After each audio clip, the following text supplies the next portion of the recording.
எல்லாரும் தோசை சாப்பிட்ருப்பீங்க. ஆனா ஒரு தோசை மாவு பேசுறத கேட்டிருக்கீங்களா? இன்னைக்கு ஒரு சாதாரண மாவு எப்படி ராக்கெட் தோசையா மாறுச்சுன்னு பார்க்கலாமா? ஹாய் செல்லக்குட்டீஸ். ஒரு அழகான வீட்டு சமையல் அறையில அம்மா சமைக்க தயாராயிட்டு இருந்தாங்க. அங்கிருந்த ஒரு பெரிய பாத்திரத்துல நிறைய இட்லி மாவு இருந்தது. திடீர்னு அந்த மாவுக்கு ஒரே ஒரு சந்தேகம். அது மெல்ல அம்மாட்ட கேட்டது. அம்மா அம்மா, நான் எப்போதாம்மா பெரிய ஆளா ஆவேன்? அம்மா சிரிச்சுக்கிட்டே சொன்னாங்க. பொறு செல்லமே, உனக்கு ஒரு புது வேலை இருக்கு.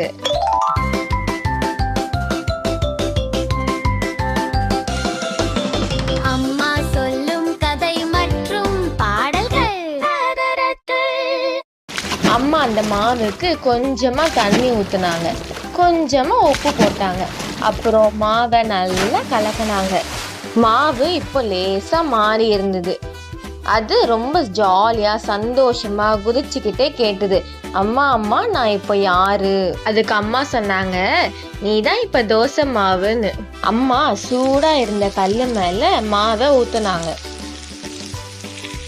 அடடா, மாவு வட்டமா மெலிசா சுற்றிலும் மத்தாப்பு போல பொன்னிறமா மாறிடுச்சே. அந்த தோசை தன்னைத்தானே பார்த்து ஆச்சரியமா சொன்னது. ஆஹா, நான் என்ன இவ்வளோ அழகா இருக்கேனே. அப்போதான் அம்மா அந்த தோசை கிட்ட ஒரு ரகசியம் சொன்னாங்க. என் செல்ல தோசையே, உனக்கு ஒரு விஷயம் தெரியுமா? நீ இப்பதான் பிறந்த மாதிரி தெரியலாம், ஆனா நீ 2000 வருஷத்துக்கு மேல, அதாவது 2000 இயர்ஸ்க்கு மேல நம்ம தமிழ்நாட்டுல இருக்கிற ரொம்ப பழமையான உணவு. நம்ம தாத்தா பாட்டி, ஏன் அவங்க தாத்தா பாட்டி கூட சாப்பிட்டு ரொம்ப சந்தோஷமா இருந்தாங்க. அம்மா தோசை மேல கொஞ்சமா நெய்ய ஊத்துனாங்க. அப்புறம் தோசையே அப்படியே மெதுவா சுருட்டினாங்க. அது பாக்குறதுக்கு ஒரு ராக்கெட் போல இருந்தது. அந்த தோசையே இப்போ உற்சாகமா சொல்லுது, நான் இப்போ சுவையான சூடான கலக்கலான தோசை அப்படின்னு. அம்மா அந்த சுருட்டிய தோசையே தட்டுல வச்சு சட்னி சாம்பார் எல்லாம் கொடுத்து அங்கிருந்த குழந்தைங்க எல்லாம் அதை ஆசையோட சாப்பிட்டு சந்தோஷமா இருந்தாங்க.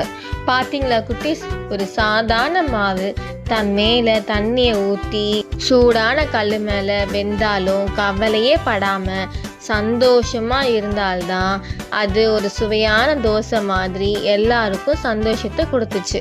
கதையின் நீதி, நம்மளும் கஷ்டம் வரும்போது அதை பார்த்து பயந்து ஓடாம அதை எப்படி சரி செய்யணும்னு பார்க்கணும். அந்த மாதிரி செய்யறப்போ கண்டிப்பா நம்மளும் ஒரு நாள் பெரிய ஆளா ஆகலாம். மீண்டும் அடுத்த கதையில பார்ப்போம். டாடா பாய். உங்களுக்கு இந்த கதை பிடிச்சிருந்தா லைக் பண்ணுங்க, ஷேர் பண்ணுங்க, சப்ஸ்கிரைப் பண்ண